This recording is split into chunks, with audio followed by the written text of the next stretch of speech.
Bonjour à tous et bienvenue dans cette vidéo. Dans cette vidéo, j'ai ressorti Madame la CC 72080 de l'Ematech. Donc cette petite madame que j'avais déjà présentée dans une ancienne vidéo qui avait un petit souci de pignon initial que j'avais donc changé par des pignons en laiton où j'avais fait refaire les axes après m'être procuré les pignons. J'avais recablé les ventilateurs de toiture pour qu'ils puissent tourner doucement via la fonction du décodeur sans faire trop de bruit en baissant la tension.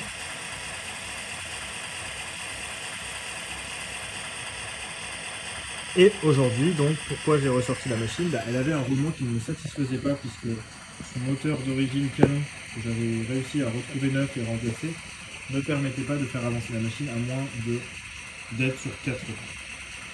Donc là, je tiens à remercier le gérant de la société AMJL, qui est un monsieur donc, qui a pu me trouver un moteur puissant pour taille à chaud, et donc j'ai adapté de nouveaux supports en laiton pour faire tenir ce moteur à l'intérieur de la machine, et donc maintenant la machine donc, elle avance. Donc on va voir ça, je vais tout de suite un trait, un demi-trait.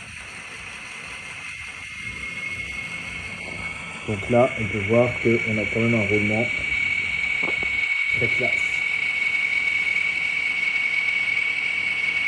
Donc on a plus de problème de roulement avec ce nouveau moteur. C'est résolu. On a un moteur qui est beaucoup plus puissant, donc on a un moteur Maxon donné pour du 2,4 watts versus l'ancien moteur Canon qui est donné pour du 1,4 watts. Donc là, on voit bien que malgré le fait d'avoir changé les pignons, mis un pignon en laiton et peut-être avec l'usure, vu que c'était une machine que j'avais récupérée d'occasion, il y avait peut-être, je ne sais pas, plus de résistance au niveau des mécaniques. Là, on a quand même un roulement qui est très propre. Donc, si j'accélère, voyons un petit peu ce que ça donne.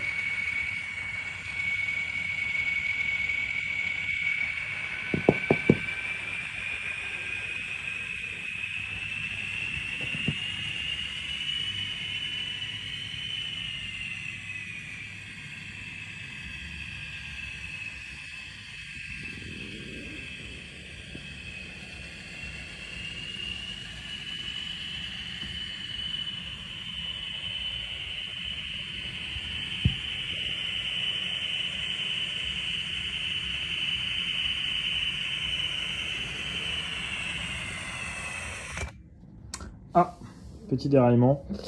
Bon, alors là, quand même, on s'interrogera sur pourquoi la machine a déraillé. C'est quand même des expériences live. Voilà, je pense que c'est la façon dont elle est conçue. Pourtant, c'est quand même des énormes courbes. Alors, elle aime pas trop prendre les courbes et revenir des courbes. C'est quand même un peu particulier, hein. On n'a pas trop apprécié la sortie de courbe. On va lui refaire un tour. Hein.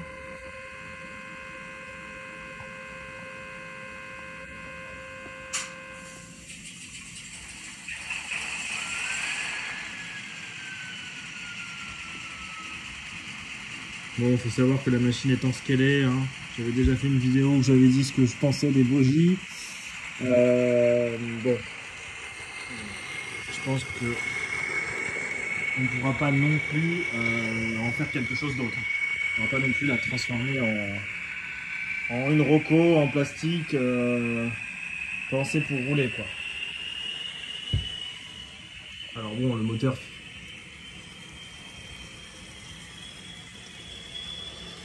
on va voir si elle accepte la courbe.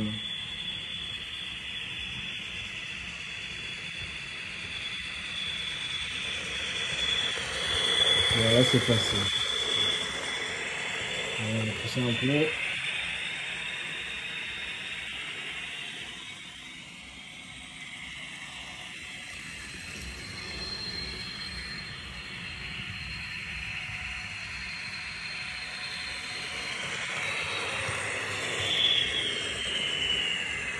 Bon, bah, qu'est-ce qu'on peut dire, hein. Donc on peut dire qu'avec ce moteur Maxon, bah, voilà, je pense que j'ai poussé mes réparations au maximum. On a une machine unique avec pignon à laiton, nouveau support laiton adapté au moteur Maxon fait sur mesure, avec ma petite Dremel, une petite boule pour fraiser. Donc voilà, je pense qu'on pourra pas avoir bien mieux, mais c'est quelque chose qui m'était resté sur le cœur. Ça me faisait mal d'avoir une machine à ce prix-là qui n'avait pas un magnifique roulement. Donc comme quoi ça peut montrer qu'avec la persévérance on peut obtenir les choses et que voilà, ce sont des machines, lorsqu'on récupère des belles machines comme ça d'occasion qui ont un vécu, on peut leur redonner vie avec certaines modifications. Donc voilà, je tenais à partager celle-ci avec vous parce que la 70 000 est quand même une machine mythique. Voilà, avec ces petits ventilos. Hop. Donc là on a quand même un modèle assez unique, dont je suis assez fier. Voilà, voilà. Merci à tous d'avoir regardé cette vidéo et bonne journée.